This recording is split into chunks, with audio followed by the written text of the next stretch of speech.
Gênesis capítulo 12, disse o Senhor a Abrão: Sai da tua terra, do meio da tua parentela e da casa de teu pai, para a terra que eu te mostrarei. Farei de ti uma grande nação. Eu te abençoarei, engrandecerei o teu nome e tu serás uma bênção. Abençoarei os que te abençoarem e amaldiçoarei os que te amaldiçoarem. Em ti serão abençoadas todas as famílias da terra. Abrão partiu, como o Senhor lhe havia ordenado, e Ló foi com ele. Abrão tinha 75 anos quando saiu de Harã. Levou consigo Sarai, sua esposa, Ló, filho de seu irmão, todos os bens que haviam adquirido e as pessoas que reuniram em Harã. Partiram para a terra de Canaã e chegaram à terra de Canaã. Abrão atravessou a terra até o lugar de Siquém, junto ao carvalho de Moré. Naquele tempo, os cananeus habitavam essa terra. O Senhor apareceu a Abrão e lhe disse: A tua descendência darei esta terra. Então Abrão edificou ali um altar ao Senhor, que lhe havia aparecido. Dali seguiu para a região montanhosa a leste de Betel. Armou sua tenda, ficando Betel a oeste e Ai a leste.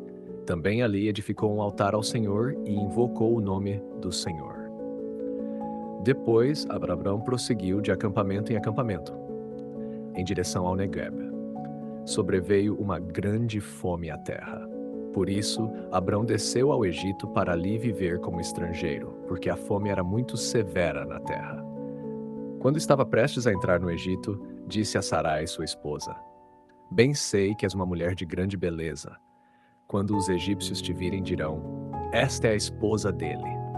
Então me matarão, mas te deixarão com vida.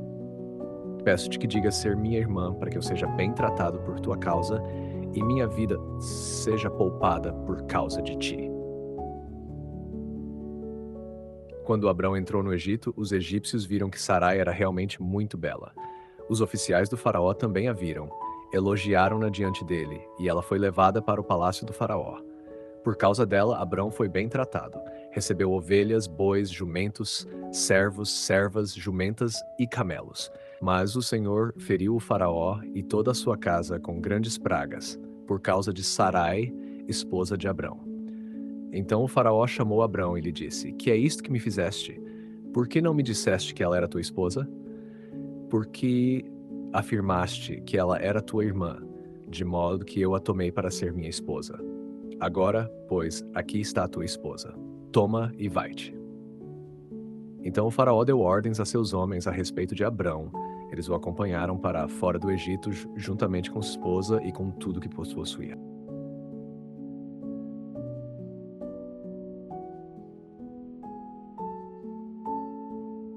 Para Gênesis capítulo 12, o comentário patrístico mais profundo e representativo da tradição católica é, sem dúvida, o de Santo Agostinho, especialmente em sua obra A Cidade de Deus, complementado por suas reflexões em questões sobre o Heptateuco. Agostinho consegue unir a interpretação histórica do chamado de Abrão com seu sentido espiritual, cristológico e eclesial, tornando sua leitura uma das mais influentes em toda a tradição latina. Comentário patrístico, autor Santo Agostinho, obra A Cidade de Deus. Livros 16 e 18, obra complementar, questões sobre o Heptateuco. Comentário. O chamado de Abrão marca para Santo Agostinho um dos momentos decisivos de toda a história da salvação. Até este ponto do Gênesis, a humanidade havia experimentado sucessivas quedas. O pecado de Adão, o homicídio de Caim, a corrupção anterior ao dilúvio e a soberba da Torre de Babel. Agora Deus inicia algo inteiramente novo. Não começa por uma cidade, nem por um império, mas por um homem que acredita. Abraão torna-se o pai daqueles que vivem da fé. Segundo Agostinho, Deus manda Abraão abandonar 3 realidades: sua terra, sua parentela, a casa de seu pai. Historicamente, trata-se da saída de Harã rumo à terra de Canaã. Espiritualmente, porém, significa abandonar tudo aquilo que prende o coração ao mundo para seguir somente a vontade de Deus. A verdadeira peregrinação começa quando o homem deixa de confiar em si mesmo para confiar inteiramente no Senhor. Agostinho afirma que essa partida simboliza toda a caminhada da igreja neste mundo.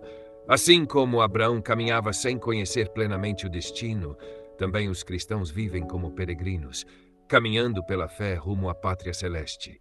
A promessa, open quote, em ti serão benditas todas as famílias da terra, close quote, é interpretada como uma clara profecia de Cristo. Não seria apenas a descendência biológica de Abrão que receberia essa bênção. Segundo Agostinho, essa descendência encontra seu pleno cumprimento em Jesus Cristo, por meio de quem todas as nações recebem a salvação. A promessa feita a Abrão torna-se assim uma promessa universal. A igreja espalhada entre todos os povos é precisamente o cumprimento dessa palavra. Quando Abrão ergue altares ao Senhor durante sua caminhada, Agostinho vê nisso um símbolo da alma fiel. O altar representa um coração totalmente oferecido a Deus. Onde o homem encontra Deus, ali deve levantar um altar espiritual por meio da oração, da adoração e da obediência. A descida ao Egito durante a fome também possui um sentido espiritual. O Egito representa frequentemente na interpretação patrística este mundo sujeito às provações. Mesmo os justos passam por dificuldades. A providência divina não elimina imediatamente os sofrimentos, mas conduz os seus servos através deles. O episódio envolvendo Sara e o faraó poderia parecer motivo de escândalo. Entretanto, Agostinho insiste que Deus demonstra sua fidelidade protegendo Sara e preservando intacta a promessa messiânica. Se Sara tivesse permanecido esposa do faraó, a linhagem da promessa seria colocada em dúvida. Por isso, Deus intervém diretamente, castigando o faraó e restituindo Sara a Abrão. Tudo isso manifesta que a promessa divina depende da fidelidade de Deus e não da perfeição humana. Por fim, Agostinho observa que toda a vida de Abrão anuncia Cristo. Abrão deixa sua terra. Cristo deixa a glória do Pai para vir ao encontro da humanidade. Abrão torna-se pai de muitos povos. Cristo reúne todas as nações em um único povo de Deus. Abrão peregrina em busca da terra prometida. Cristo conduz sua igreja para Jerusalém celeste. Assim, toda a história de Abrão não é apenas uma narrativa antiga, mas uma preparação providencial para o Evangelho. Referências patrísticas. Santo Agostinho, A Cidade de Deus, livro 16, especialmente os capítulos que tratam da vocação de Abraão e da origem do povo de Deus. Santo Agostinho, Questões sobre o Heptateuco, Comentários ao Gênesis. Como complemento, essa mesma linha interpretativa aparece em Santo Irineu de Leão, Contra as Heresias, livro 4, onde Abraão é apresentado como pai dos crentes e figura antecipadora da fé cristã, e em São João Crisóstomo nas homilias sobre o Gênesis que destacam a prontidão obediente de Abraão diante do chamado divino. Por que este comentário é o mais indicado?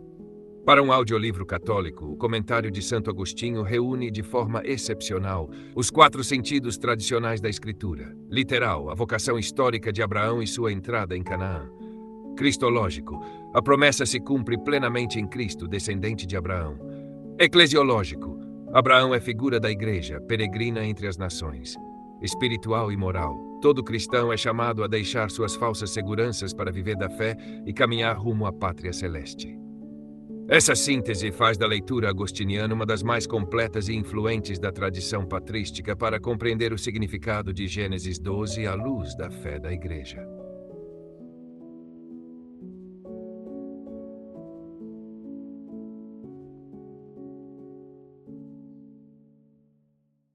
Queridos ouvintes, chegamos ao fim deste audiolivro e quero expressar minha profunda gratidão a todos que permaneceram conosco até aqui. Sua dedicação em acompanhar essa obra é um verdadeiro sinal de busca pela sabedoria e pelo crescimento espiritual. Que o conteúdo ouvido possa nutrir sua alma e fortalecer sua fé. Aproveito para convidá-los a explorar as playlists do canal Caminho Católico, onde vocês encontrarão outros tesouros espirituais. São obras que podem acompanhar e iluminar sua jornada, como Castelo Interior de Santa Teresa de Jesus, Confissões de Santo Agostinho, Palavras Bíblicas com o Evangelho comentado por grandes eclesiásticos, Filoteia de São Francisco de Sales, Tratado da Verdadeira Devoção à Santíssima Virgem de São Luís Maria de Montfort, A Imitação de Cristo de Tomás de Kempis e As 3 Idades da Vida Interior do Padre Garrigou Lagrange. Cada uma dessas obras oferece um caminho profundo de reflexão e conversão, e espero que possam encontrar nelas a mesma riqueza espiritual que proporcionaram a tantas gerações. Nosso canal está sempre aberto para quem deseja aprender e crescer na fé. Continue nos acompanhando e compartilhando essa jornada espiritual. Mais uma vez, obrigado por sua presença e que Deus abençoe a todos.